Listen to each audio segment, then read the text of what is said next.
The air in Aberdeen, Sierra Leone was thick with the smell of salt and spices.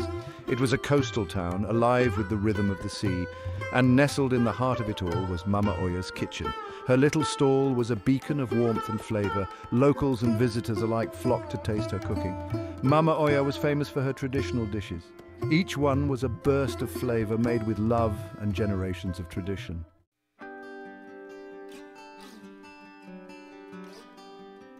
Despite their successes, Mama Oya's children never forgot their roots. They returned home often, filling her small house with laughter and stories.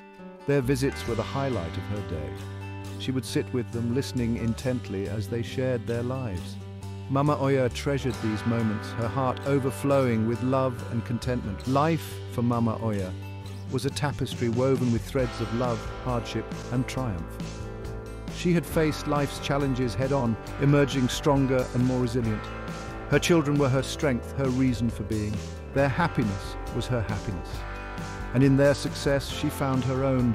Mama Oya's home, though modest, was a sanctuary of love and warmth. The walls echoed with laughter and stories. The aroma of her cooking filled the air, a comforting reminder of her love. It was a place where her children could always return, no matter how far life took them. It was a haven built on a foundation of unwavering love and sacrifice. Mama Oya believed that family was everything. It was the anchor that kept you grounded, the source of your greatest joys and solace in times of need. She had instilled this belief in her children, nurturing their bond and teaching them the importance of family above all else. Their love for each other was a testament to her unwavering faith in the power of family.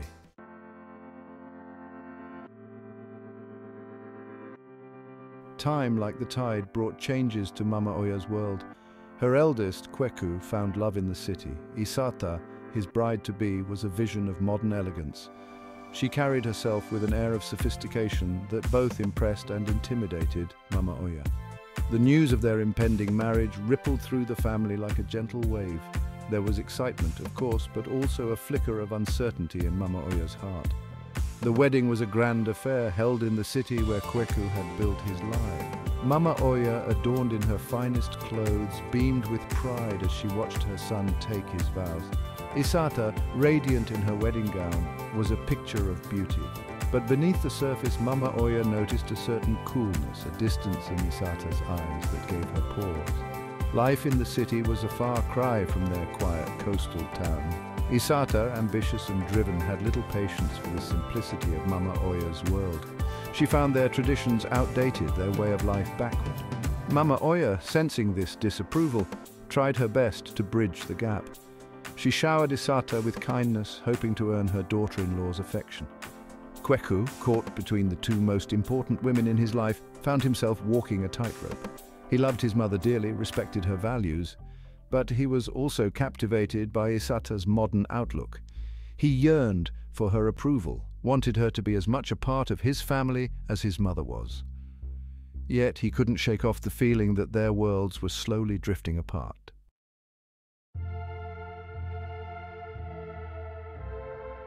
The visits, once frequent and joyous, became less so. Kweku, busy with his work and new life in the city, found it harder to make the journey back home. Isata, always ready with an excuse, rarely accompanied him. Mama Oya, her heart heavy with unspoken worry, would receive news of her son through brief phone calls and even briefer visits. Whispers of Isata's discontent began to reach Mama Oya's ears. Subtle comments, relayed through concerned relatives, about Mama Oya's traditional ways, about her constant presence in Kweku's life. Isata, it seemed, felt threatened by the unbreakable bond between mother and son. She wanted Kweku all to herself, resented any influence Mama Oya had over him. Mama Oya refused to believe the gossip at first. She clung to the belief that Isata, despite her city ways, could never come between a mother and her son, but doubt, like a persistent weed, began to take root in her heart. She noticed a change in Kweku's demeanor during their phone calls. His voice, once filled with warmth and laughter, now held a hint of strain, his words measured and carefully chosen.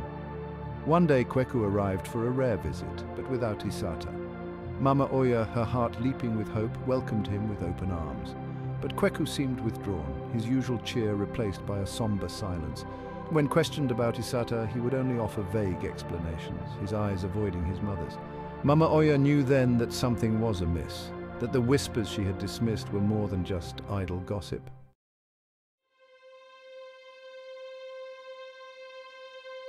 A shadow had fallen over Mama Oya's once bright spirit, the joy that had always emanated from her, a warmth that had drawn people in, seemed to have dimmed. She went through her days with a heavy heart, the worry for Kweku a constant ache in her chest.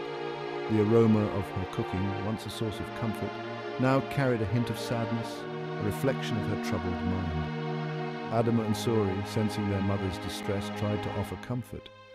They reminded her of Kweku's love, of the strong bond they shared as a family. But their words, though well-intentioned, did little to ease Mama Oya's growing anxiety. She couldn't shake off the feeling that her beloved son was slipping away from her, his heart held captive by a woman who didn't understand the depth of their connection. Night after night, Mama Oya lay awake, her mind racing with unanswered questions. She prayed for Kweku's happiness, for his well-being, but couldn't help but feel a sense of foreboding. She longed to reach out to him, to offer him her unconditional love and support, but hesitated, afraid of pushing him further away. She was caught in a web of worry, her heart torn between her love for her son and the fear of losing him. The market, once a place of bustling energy and friendly banter, now felt like a stage on which Mama Oya played a part. She would force a smile, engage in conversations, but her heart wasn't in it. Her customers, the ones who knew her well, could sense the change in her. They would offer words of comfort, gestures of kindness, but nothing could penetrate the wall of worry that had built itself around Mama Oya's heart.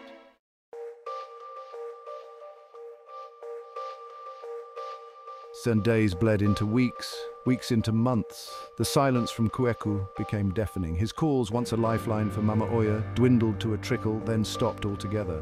The vibrant tapestry of their relationship, woven with years of shared laughter, secrets whispered, and unconditional love, felt frayed, as if a careless hand had torn at its edges. Mama Oya fought against the rising tide of despair. She told herself Kweku was busy, caught up in the whirlwind of his new life. She clung to the memories of his visits, his laughter echoing in her ears, a bittersweet comfort in his absence. But deep down, a cold knot of fear tightened in her stomach. The whispers had turned into a deafening roar, confirming what her heart already knew. Isata was pulling Kweku away, brick by brick, erecting a wall of silence between him and his family. Adama and Sori, their own lives bustling with work and family, tried to fill the void. They visited more often, their laughter a temporary balm on Mama Oya's wounded heart. They spoke of Kweku, sharing news they had gleaned from brief encounters, painting a picture of a man caught in the throes of ambition, his focus narrowed to the goals he and Isata had set. Mama Oya listened, her face a mask of composure, but her eyes betrayed the depth of her sorrow. One evening, as the sun dipped below the horizon, painting the sky in hues of orange and purple, Mama Oya sat by her window, her gaze fixed on the road leading to her home. It was a road Kweku had traveled countless times, his arrival always a cause for celebration. But now it stretched before her, empty and desolate, a stark reminder of her son's absence. A single tear traced a path down her cheek, a silent testament to the heartbreak consuming her.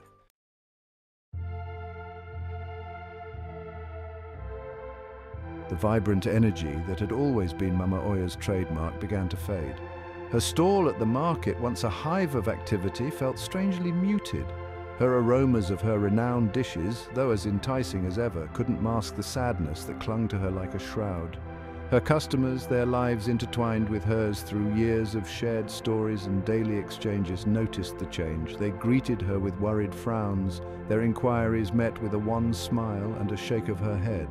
Mama Oya's heart ached with a constant, dull pain. The joy she had always found in her children's successes, in their laughter and love, felt distant, a faded memory. Kweku's absence was a heavy weight, pressing down on her spirit, stealing her breath.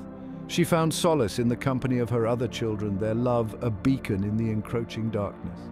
Yet a part of her remained tethered to Kweku, her heart yearning for his return, for the sound of his voice, for the reassurance that the bond they shared, the bond she had nurtured with every fiber of her being, was not truly broken. Adama, her brow furrowed with concern, urged Mama Oya to visit Kweku in the city. She argued that seeing him, speaking to him face to face, might be the key to mending the fractured relationship. Surye, ever the pragmatist, suggested they invite Kweku and Isata for a family gathering, a neutral ground where they could bridge the growing chasm. Mama Oya listened to their pleas, her heart torn.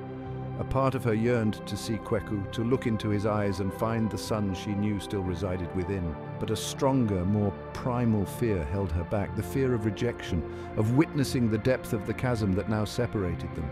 The nights were the hardest. The silence of her empty home pressed in on Mama Oya, amplifying her loneliness. She would lie awake for hours, her mind replaying fragments of happier times.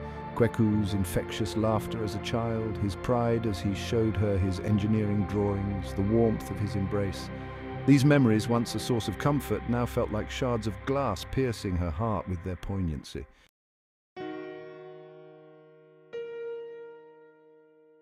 As time marched on, Mama Oya's vibrant spirit, the one that had weathered storms and celebrated triumphs with equal fervor, began to dim. The spark in her eyes, the one that had always drawn people to her, flickered precariously, threatening to be extinguished by the overwhelming weight of her sadness. Her once robust health faltered, her body mirroring the anguish that consumed her soul.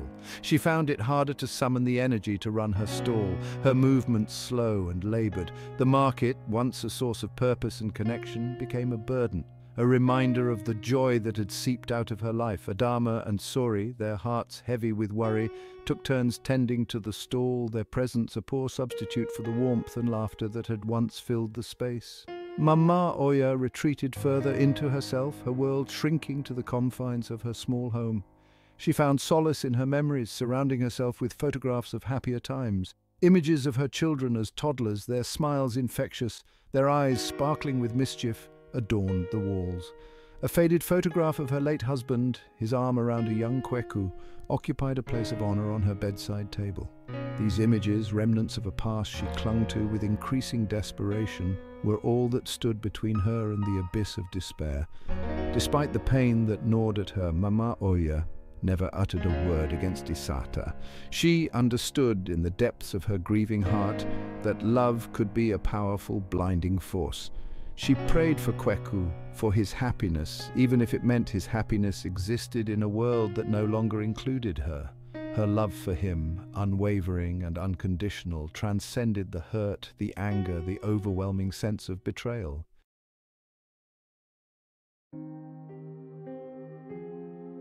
One particularly quiet evening, as the sky wept a soft rain, Mama Oya called Adama and Sori to her side. Her voice, once strong and steady, was a mere whisper, a fragile thread connecting her to the world. She spoke of her love for them, her pride in the people they had become.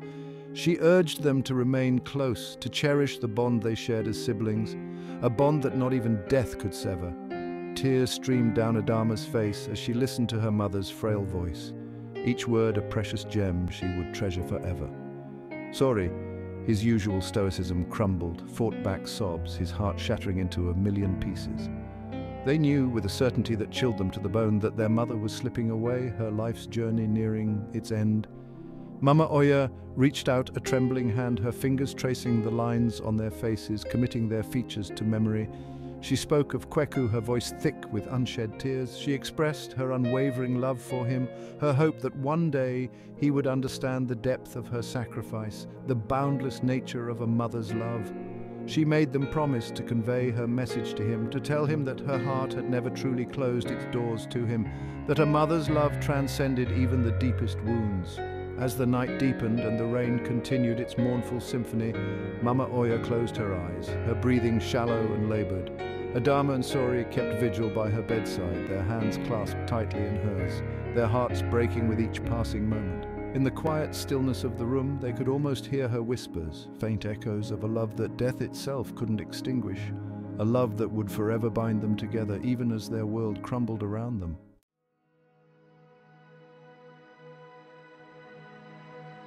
The rain had stopped. A heavy silence hung in the air as if the world itself was holding its breath. Inside the small house, bathed in the soft light of dawn, Mama Oya lay still. Her face, etched with years of laughter and worry, was now serene, her weary journey finally over. Adama and Sorie, their faces stained with tears, clung to each other, the weight of their loss a physical ache in their chests. The news of Mama Oya's passing spread through Aberdeen like wildfire. Neighbours, their faces etched with sorrow, gathered outside the house, their hushed whispers a testament to the respect and love she had inspired. Mama Oya, the heart of their community, the woman who had nourished their bodies and souls with her cooking and her kindness, was gone. Adama, her voice choked with emotion, made the call to Kweku. The words, heavy with grief and unspoken accusations, hung in the air between them. A stunned silence followed, broken only by Kweku's sharp intake of breath. The wall of silence he had allowed Isata to erect around him crumbled, revealing the raw pain he had suppressed for so long. He had known deep down that this day would come, but the reality of it, the finality of it, hit him with the force of a physical blow. Sori, his usual composure shattered, made arrangements for the funeral. Mama Oya, a woman of simple taste and unwavering faith, had left clear instructions. She wanted to be laid to rest in the town where she was born, where her life's journey had begun. The community, eager to honor a woman who had touched so many lives, rallied around her grieving children, their love and support a beacon in the overwhelming darkness.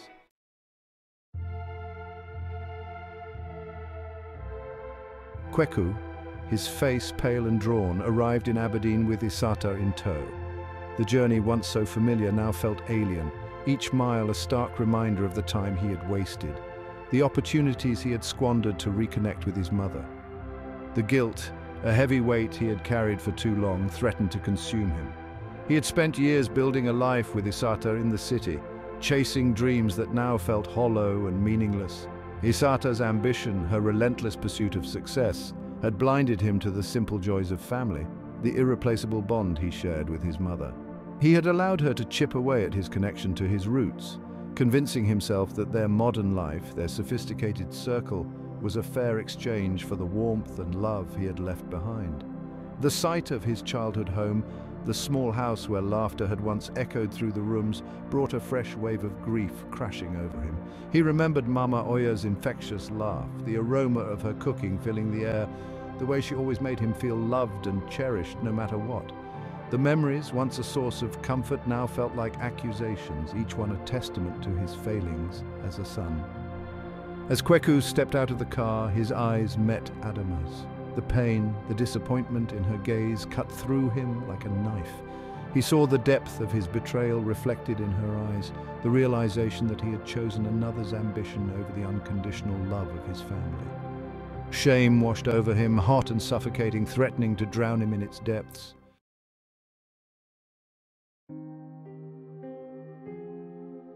The funeral was a blur to Kweku. He moved through the motions, his body numb, his mind a storm of regret and sorrow. The scent of lilies, Mama Oya's favorite, filled the air, a painful reminder of the life that had been lost, the love that had been taken for granted. He watched as his siblings, their faces etched with grief, lowered their mother's coffin into the ground, the finality of it all hitting him with the force of a physical blow.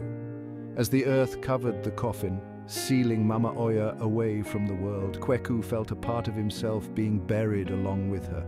The guilt, the crushing weight of his actions threatened to suffocate him. He had failed her, the one person who had loved him unconditionally, the one person who had always believed in him, even when he had lost faith in himself.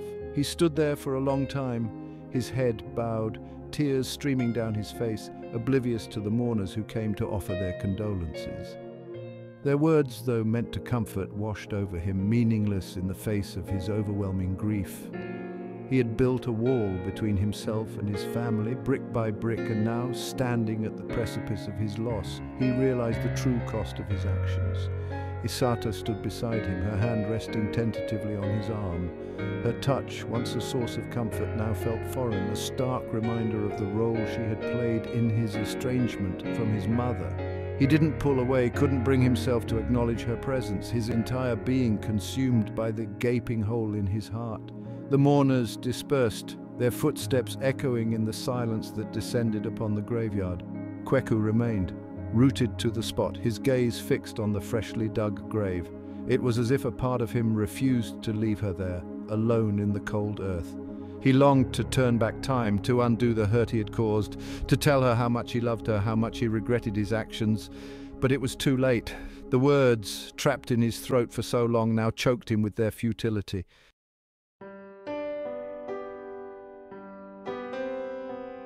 The days following the funeral were a blur of condolences and hushed conversations.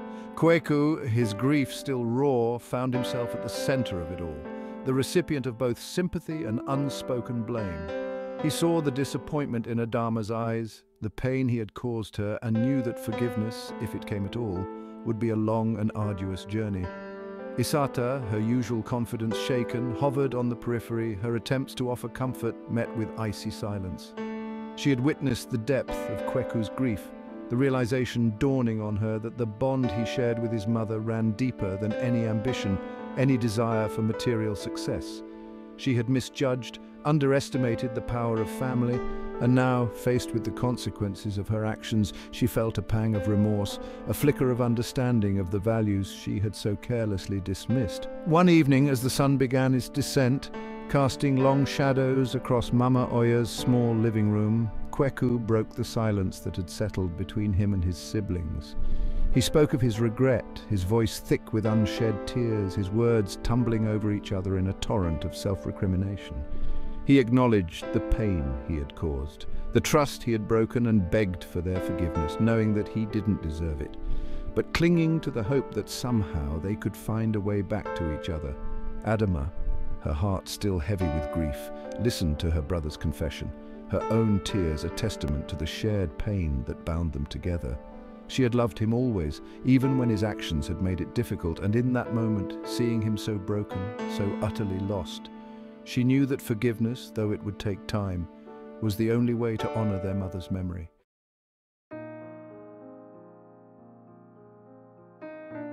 Life in Aberdeen slowly began to find a new rhythm, the sharp edges of grief gradually softened by time and the enduring power of love.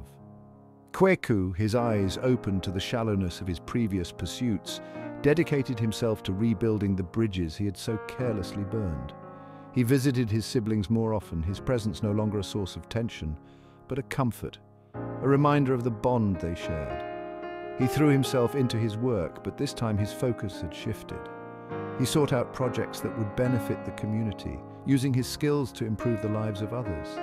He remembered Mama Oya's unwavering generosity, her belief in the power of community, and strived to honor her memory in every action, every decision. Isata, humbled by the experience, made a conscious effort to understand and embrace the traditions she had once scorned.